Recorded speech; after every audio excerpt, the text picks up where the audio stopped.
And Manny Massey, who's with you on a Sunday evening. They're looking at a new series called Inspire. And you may remember last week we were talking yoga and meditation. One lady in Cheltenham who found that mixing the two was far better for her health problems than Western medicine. Well, today we're talking running and what running can actually do for you. Can it help with typical conditions like cholesterol, diabetes, and what does your metabolic rate actually mean? And is it a myth that you can target certain areas of your body, for example, your love handles? Well, the BBC's Anisha Indawala met with the head coach, this is of the Cheltenham Running Club, Conor, to get, well, an expert opinion. Well, it's a great way to get fit, of course, to meet new people, meet new friends, and to feel better about yourself. It also helps with losing weight, which is a big thing for people at this time of year, by improving your metabolism and helping you burn more calories. But isn't it really difficult? It just depends on your past experience with it. You know, if you've done a lot of running earlier on, you're going to find it easier to get back into it if you've had a long break.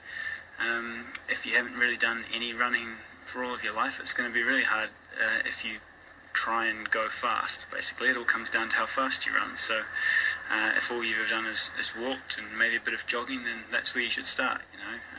You don't want to try and run at a speed that makes you puff. That's going to make it really hard to sustain, and you're going to get tired and your legs are going to start to hurt very quickly. Whereas if you can even just mix that with walking and jogging to begin with, and then slowly increase the amount of time that you jog for, you're going to experience a lot more success and duration out of it. For Asian people, they tend to have a lot of weight on their upper thighs, around their bottom, the tyre area, the tummy, the love handles. Can running help with that? It certainly can. It's important, though, to keep in mind that it needs to be as part of a long-term process and obviously balanced with good nutrition. Running's fantastic and quite unique as a cardiovascular form of exercise, which also improves your metabolism.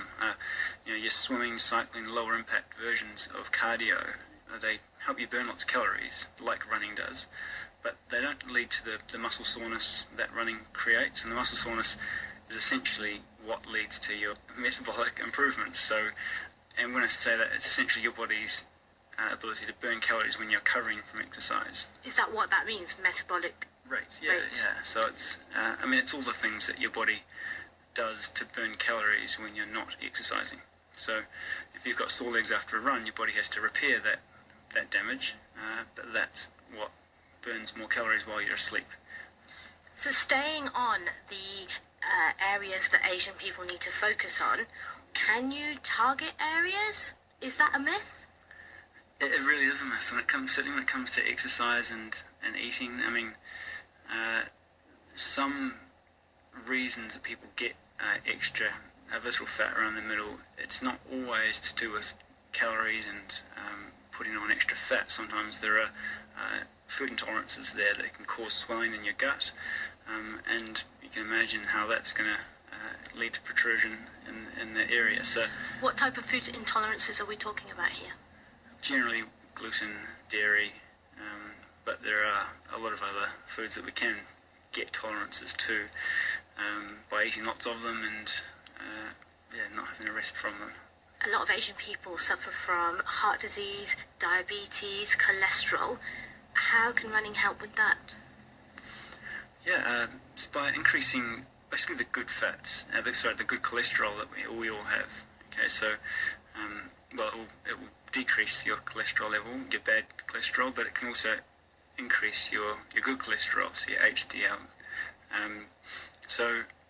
The more you can train yourself to run for longer times and slowly increase the speeds, the more good cholesterol you're going to get and the less bad cholesterol you're going to have. And finally, for somebody out there who might be thinking about taking up running, what tips can you give them? If you're starting out, just start slow. Start at a pace that you can chat to a friend at. I know we all want to feel like we're puffing, and that's how we gauge whether we're working hard. But if you're puffing, your body's already getting close to that red zone, and no one can stay in their red zone for that long, no matter how fit you are. So if you're very unfit and you go into your red zone within the first 10, 20 minutes, you're not going to last much longer. You're going to start hurting, and it's much more benefit for you to last longer at a lower intensity and just to slowly wear down your legs than to feel your lungs are going to burst and only last for 10 minutes. Been there.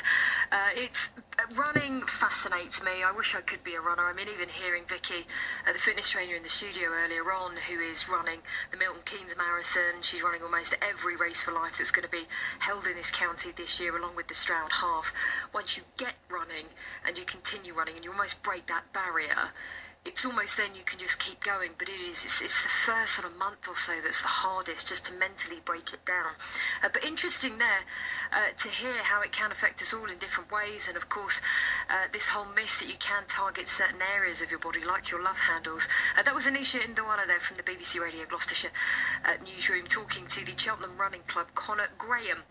And if you would like to find out a little bit more from the club, you can give them a call. It's 07580 481 451. That's 07580 481 454. Sorry, that's 454 ending there.